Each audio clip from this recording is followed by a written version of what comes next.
నమస్తే రమ్మగారు. నమస్తే జయ. రమ్మగారు, ఏదైనా ఫంక్షన్ కానీ పార్టీ కానీ ఏదన్నా అనుకుంటుంటే ఫస్ట్ ఏం ఆలోచిస్తున్నారో తెలుసా? రిటర్న్ గిఫ్ట్ ఏమి ఇవ్వాలి, లేదా వెళ్ళొచ్చిన వాళ్ళు రిటర్న్ గిఫ్ట్ ఏమి ఇచ్చారు, ఇది మాట్లాడుకోవటం ఎక్కువైపోయిందండి. కల్చర్ అట్లా అయిపోయింది. మనం ఇస్తున్నాం, మనం తెచ్చుకుంటున్నాం, రెండు జరుగుతున్నాయి. రిటర్న్ గిఫ్ట్ ఇవ్వకపోతే ఏదో చాలా తక్కువ చేసినట్టుగా మీరు చెప్పుకుంటారు. అవును, అమలక్కలు. అవును అవును అవును. ఎలాంటివి ఇస్తే బాగుంటుంది అంటారు? ఇప్పుడు ఇవ్వక తప్పట్లేదు. ఇప్పుడు అందరు ఏమి ఇస్తున్నారు జయ, చాలా మంది ఇచ్చేవి స్టీల్ సామాన్లు, డబ్బాలు, బాటిల్స్, ఈ సైజు నుంచి ఆ సైజు దాకా బాటిల్స్ యూటిలైజ్ అయ్యేవి, మ్యాక్సిమం ఇంట్లో వాడుకునేవి అండ్ మంచివి. ఏదో ఒకటి ఇవ్వాలని పెట్టుకోకుండా ఇవ్వగలిగితే అదే ఇవ్వటం మంచిది, బాగా ఉపయోగపడేది.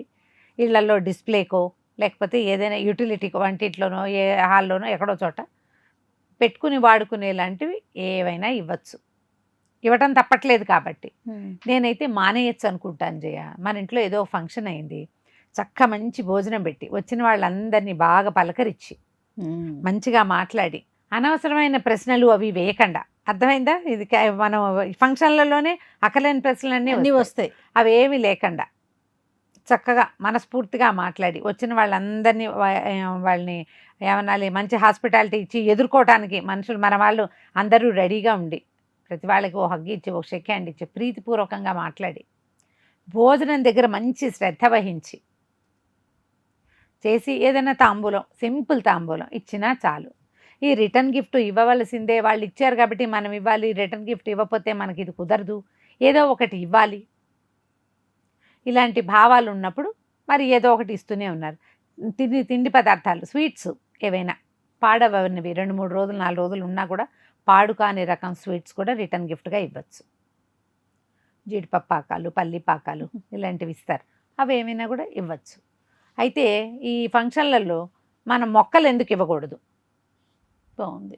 పుస్తకాలు ఎందుకు ఇవ్వకూడదు? ఏదైనా ఒక మంచి హ్యాండ్ టవల్స్, ఏ బాంబే డైయింగ్ అట్లా ప్లాన్ పేరు చెప్తే మీకు కష్టం వస్తుందేమో, అలాంటివి ఒక 2 మంచి హ్యాండ్ టవల్స్. ఆ టవల్ నువ్వు అన్ని చోట్ల వాడుకుంటావు కదా, అవును, కనీసం టేబుల్ దగ్గర, డైనింగ్ టేబుల్ పక్కనైనా పెట్టుకోవచ్చు కదా.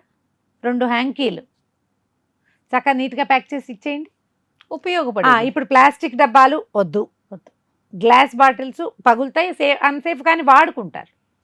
మనం ఈ చిన్న అమౌంట్లో ఒక 30-50 రూపాయల్లో దొరకాలన్నా 2 కర్చీఫ్లు ఇచ్చిన ఆ కర్చీఫ్లు మ్యాక్సిమం పైసా వసూలు అవుతాయి, నాప్కిన్స్ అవుతాయి, టవల్స్ అవుతాయి. ఇలా ఆలోచించండి.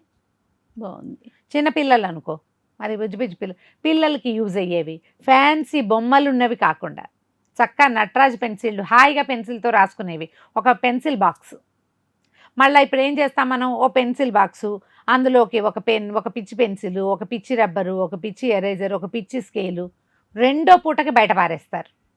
మనం రిటర్న్ గిఫ్ట్ ఇవ్వడానికి అని ఏదైనా షాప్కి వెళ్ళామంటే వాడు ఫ్యాన్సీగా బొమ్మలు ఉన్నవి చూపిస్తాడు, మీకు మొదటి క్షణమే దాని మీద ఆకర్షణ ఉంటుంది, 2వ నిమిషానికి వాటిలలో చాలా యూజ్ అవ్వవు చేయ. మా పిల్లలు బర్త్డే పార్టీలకు వెళ్ళినప్పుడు చూసేదాన్ని రిటర్న్ గిఫ్ట్లు. నేను ఈ బార్బీ బొమ్మ, ఓ బొమ్మ, అలాంటిది ఒక బాక్సు, ఆ డబ్బంతా వేస్టే, ఆ ప్లాస్టిక్ రద్దు.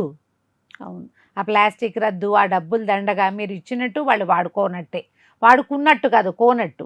అదే మీరు ఒక నటరాజ్ పెన్సిల్స్, హెచ్బి పెన్సిల్స్, ఒక చిన్న ప్యాక్, మనం మన ఇంట్లో మన పిల్లలకి ఏం వాడతామో అదే ఇవ్వగలిగితే బాగుంటుంది. లేదా చక్క చిన్న మొక్కలు, ఇది సూపర్. మొక్కకి అసలు తిరుగులేదు.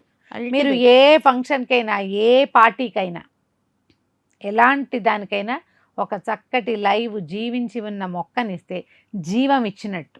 ఇప్పుడు ఇండోర్ ప్లాంట్స్ వచ్చేసినాయి కదా, ఇప్పుడు అవి బోల్డ్ వచ్చినాయి, 25-30 రకాలు వచ్చినాయి. ఇట్లా వేళ్లాడేసి కొంచెం ఖరీదైనవి చేయాలంటే ఆర్నమెంటల్ ప్లాంట్స్ ఎలాగో ఉన్నాయి, కాస్ట్లీ, డబ్బులు ఎక్కువ పెట్టి తలుచుకున్నాం, వాకిట్లో తగిలిస్తారు. ఆ మొక్క ఉన్నన్నాళ్ళు ఉంటుంది, అది కొంచెం వాడంగానే మనకే టెన్షన్ వస్తుంది కదా, ఏవో నీళ్ళు పోసి పెంచుకుంటాం. మొక్క వృద్ధి అవుతుంది, స్నేహాలు పెరుగుతాయి. పారేసేవి, రద్దులోకి చేరేవి, ప్లాస్టిక్ వేస్టు, యూటిలిటీ లేని ఫ్యాన్సీ వస్తువుల జోలికి వెళ్ళబోకండి. అంటే వాళ్ళందరి బజార్ల నిండా ఉన్నాయి కదండి, వాళ్ళంతా ఏమవ్వాలంటే మనం కొండ మానేసే వాళ్ళు చేయడం మానేస్తారు. అదే కదా, కొండ మానేసామంటే ఇక ఎందుకు చేస్తారు? మనం కొంటున్నాం కాబట్టి కదా ఇవన్నీ వస్తున్నాయి. అవును. ఆలోచించి గిఫ్టింగ్ ప్లాన్ చేయండి. ఇది ఒక్కటే కాదు జయ, రిటర్న్ గిఫ్ట్లే కాదు. మనం ఏదో ఊరు వెళ్తామా, ఏదో ట్రిప్ వెళ్తాం, అక్కడి నుంచి ఏవో గిఫ్ట్లు తెస్తారు, పంచిపెట్టాలి. చాలామంది తీర్థక్షేత్రాలకి వాటికి వెళ్తారా, ఒక 25-30 దేవుడి ఫోటోలు అవి పట్టుకొచ్చేస్తారు. అందరికీ తలా ఒకటి ఇస్తారు. ఆ దేవుళ్ళని దేవుడి దగ్గర పెట్టలేము, హాల్లో పెట్టుకోలేము, పక్కన పడేయలేము. అవునండి. ఎంత బాధో అది. ఆ బాధ ఇప్పుడు మిమ్మల్ని మీరు ఇచ్చినందుకు సంతోషం ఉండదు వాళ్ళకి, ఇదో ప్రాబ్లం. ఇదైందా ఫారిన్ కంట్రీస్ నుంచి వచ్చేవాళ్ళు. ఇప్పుడు మనం క్లోజ్ అనుకో, మీ అక్కయ్య కూతురు ఉంది లేదా మా అక్కయ్య పిల్లలు ఉన్నారు, పిన్ని నీకేం కావాలి అని అడుగుతారు. అవును. ఏదో వాడు మనకు కావాల్సిన ఒక వస్తువు 6 వస్తువు తెస్తారు. అట్లా కాకుండా గిఫ్టింగ్ కోసం కొన్ని వస్తువులు తెచ్చి యూజ్ కాని వస్తువుల్ని కూడా ఇస్తూ ఉంటారు, పట్టుకొచ్చి ఇచ్చేస్తారు. ఇచ్చేసామన్న పేరు వాళ్ళకి, తీసుకున్నామన్న మాట మనకి. పర్ఫ్యూమ్స్ నేను అస్సలు ముట్టుకొని చేయ, మా దగ్గర 3-4 పర్ఫ్యూమ్లు ఉన్నాయి. యూజ్ అవ్వదు, వాళ్ళకి ఇచ్చినట్టు ఉంటుంది, మనం పుచ్చుకున్నట్టు ఉంటుంది. ప్రయోజనం లేని పనులు. ఎందుకు వచ్చింది? ఏదైనా అవసరం ఉంది, ఆ ఒకటి ఇవ్వగలిగితే ఇవ్వండి, ఇవ్వలేకపోతే ఎక్కడ దొరుకుతుందో చెప్పండి సలహా. ఆలోచించి చెయ్యండి. పెళ్ళిళ్ళల్లో చిన్న పొన్న ఫంక్షన్, పెళ్ళి అంటే పెద్ద ఫంక్షన్ కదా, చిన్న చిన్న ఫంక్షన్స్, చిన్న పూజలు, ఒక 100 మంది గ్యాదరింగు. రిటర్న్ గిఫ్ట్లకి సమయం వృధా చేసుకోవద్దు, డబ్బు వృధా చెయ్యొద్దు, మీ ప్రేమని పంచండి. వచ్చిన వాళ్ళతో నోరారా మాట్లాడండి చక్కగా ఇక దేవుడి పుస్తకాలు జయ, ఇక లలితా సహస్రనామం పుస్తకాలు ఉన్నాయి. ఇంత బుజ్జి నుంచి ఇంత పెద్దది వరకు నా దగ్గర 30-40 పుస్తకాలు ఉంటాయి. ఇవే అవి పట్టరావడం, ఇచ్చేయటం దేవుడి పుస్తకాలు. ఎవ్వరు చదవరు, అందరి దగ్గర ఈ పుస్తకాలు ఉంటాయి. ఎందుకు వచ్చింది? చదువు ఇంట్రెస్ట్ ఉన్న వాళ్ళకి. ఇప్పుడు పిల్లలు అనుకో, పిల్లల గిఫ్ట్లు అయితే మనం రీడింగ్ హ్యాబిట్స్ డెవలప్ చేయాలి. చక్కగా పుస్తకాలు ఇవ్వచ్చు. లైక్ మైండెడ్ ఉన్నారు, నువ్వు చదువుతావో లేదో నాకు తెలుసు కదా, నువ్వేం చేస్తావు, తెలిసింది ఇవ్వండి, వాళ్ళకి ఉపయోగపడేది ఇవ్వండి. లేకపోతే ఒక హగ్గు అంతే. నా కూతురు ఎగిరి గంతేసింది, అవునా ఇన్ని మంచి బుక్స్ ఉన్నాయి మేడం దగ్గర, ఇన్ని మంచి బుక్స్ ఉన్నాయి రమాంటి దగ్గర అంటా ఉంది. ఎన్నిసార్లు అడిగినా మా వాడ తీసి పక్కన పెట్టి అదే అన్నాడు. నేను ఫోటో పెట్టా కానీ నువ్వు దానికి చూపించలా. నాకు తెలుసు ఇవి గ్యారంటీగా మీ ఇంట్లో లేవు, నేను ఇస్తే హాయిగా చదివేసుకుంటుంది. పర్సీ జాక్సన్ బుక్స్, అవును సిరీస్ ఉన్నాయి కదా, సిరీస్ కదా, ఫుల్ సిరీస్. బాగా చదువుతుంది చక్కగా. ఒక 3-4 నెలల పాటు సరిపోతాయి, హాయిగా హ్యాపీగా చదువుకుంటారు. చదివే పిల్లలకి పుస్తకాలు ఇవ్వండి.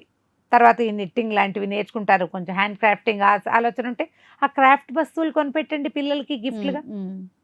మీ పిల్లల ఫ్రెండ్స్ తాలూకు టేస్ట్లు మీ పిల్లలకి తెలుస్తాయి కదా. ఒక 10 మంది ఫ్రెండ్స్ని పిలిస్తే ప్రతి వాళ్ళ టేస్ట్ని అనుసరించి రిటర్న్ గిఫ్ట్ ఇవ్వండి చేయగలిగితే. లేకపోతే అందరికీ సార్వజనికంగా ఉపయోగపడేవి 4 పెన్నులు, ఓ స్కెచ్ పెన్నులు చాలు, మంచివి. ఫ్యాన్సీ విషయాల జోలికి అస్సలు వెళ్ళొద్దు. పెళ్ళిళ్ళలో గిఫ్ట్ అయితే ద బెస్ట్ గిఫ్ట్ మొక్కే, అంతే, అంతకంటే రెండోది లేదు. ఎలాగో మొక్కలు పెంచాలి, కొన్ని లక్షల మొక్కలు పెంచండి అంటారు కదా, వీలైతే అది చేయండి. పుట్టినరోజులు, పిల్లలు పుట్టినరోజులు, మన చుట్టుపక్కల దేవాలయాలు అవి ఉంటాయా, కొద్దిగా ప్లేస్ ఉంటే కొన్ని మొక్కలు తెస్తాం పెడతారా అని అడిగి వాళ్ళు ఒప్పుకుంటే వాళ్ళకి కావాల్సిన మొక్కలు కొనిపెట్టండి. మీ పిల్లల బర్త్డే రోజున మీరు ఈ పని చేయొచ్చు కదా. ఆలోచించండి. మీ అపార్ట్మెంట్లో ప్లేస్ ఉంటే ఒక 2 మొక్కలు మీ పిల్ల బర్త్డే రోజున దాని చేతే చక్కగా ఒక మొక్క పెట్టించండి. పిల్ల ఎదుగుతుంది, మొక్క ఎదుగుతుంది, గొప్ప సంతోషం వస్తుందమ్మా. మనం ఇంకో పిల్లని పెంచినట్టే మొక్కను పెడితే. ఆలోచించండి. ఈ చిన్నపిల్లలు పుట్టినరోజులకి కుక్క పిల్లని గిఫ్ట్ ఇవ్వడం సినిమాల్లో చూపిస్తారు. అసలు ఎంత ఇబ్బందికరమైన పరిస్థితి అంటే అది సినిమాల్లో చూసి నాకు కుక్క కావాలి, నాకు పిల్లి కావాలి, నాకు ఉడత కావాలి, చిలక కావాలి అని అడుగుతారు. ఆ సేవ అంతా ఎవరు చేస్తారు? అదే కదా. ఇది సేవాకాలం కదా, ఆలోచించండి. వాళ్ళ అమ్మాయి ఎవరో, మా నాన్న నా బర్త్డేకి గిఫ్ట్ కుక్కను తెచ్చిపెట్టాడు. కుక్కను తెచ్చిపెడితే చాకిరీ ఎవరు చేస్తారు? దానికి వాళ్ళ అమ్మ చేయాలి, వాళ్ళ అమ్మ చేయాలి. అలాంటి ఫ్యాన్సీ ఐడియాలకి వెళ్ళకండి. ఏదో మీకు ఇష్టమైతే ఒకటో తప్పదనుకో. మీ పిల్లలు అలాంటి వాళ్ళు అయితే, మీ అమ్మాయి ఏం కుక్కని పిల్లని అడగదు కదా. నాకే పిచ్చుకలు వాటిని చూస్తే ఇష్టం. ఏం పెంచుకుంటాం, వాకిట్లో కాసిన గింజలు వేస్తే రోజు కాసేపు వస్తాయి. మన ఇంట్లో వస్తున్నాయిగా డజన్ల కొద్ది 20-30 వచ్చేస్తాయి పోట్లాడుకుంటూ. బాగానే ఉంటుంది. పిల్లలకి అలాంటి సరదా అయినవి వాటిని గిఫ్ట్ చేయండి, సరిపోతుంది. రైట్ అమ్మ గారు. నమస్తే. నమస్తే జయ. And for more videos, Please subscribe to iDream. Please subscribe to iDream. Please subscribe iDream. And please subscribe to iDream. For more videos, subscribe to iDream. please like, share and subscribe to the channel. Congratulations, iDream. Subscribe to iDream. Subscribe to iDream. So subscribe to iDream Media.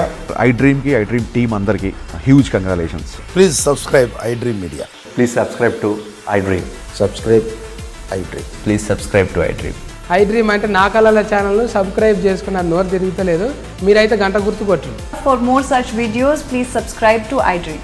Subscribe to iDream. Please subscribe to iDream. Please subscribe iDream Media. Please do subscribe to iDream. Please subscribe to iDream Media. For best entertainment and information, please subscribe iDream. And don't forget to subscribe to iDream.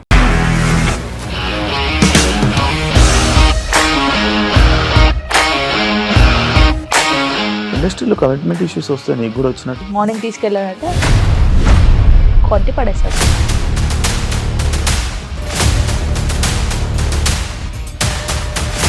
ఒక్కళ్ళు కూడా చూడలేదు ఈ cinema అని చెప్పడానికి కూడా చాలా ధైర్యం కావాలి. అది నిజం కదా, దాంట్లో ధైర్యం ఏంటి? ఇది నెక్స్ట్ డే ప్లేట్ మార్చేస్తే తప్పు కదా. As of now we are comfortable this అని నేను అనుకుంటున్నాను. రష్మిక గారిది మీది ఒకే ఊరు అంట కదా. నీకు కోపం వచ్చిందంటే బాగా తిట్టేత్తరా? తిట్టేద్దామండి.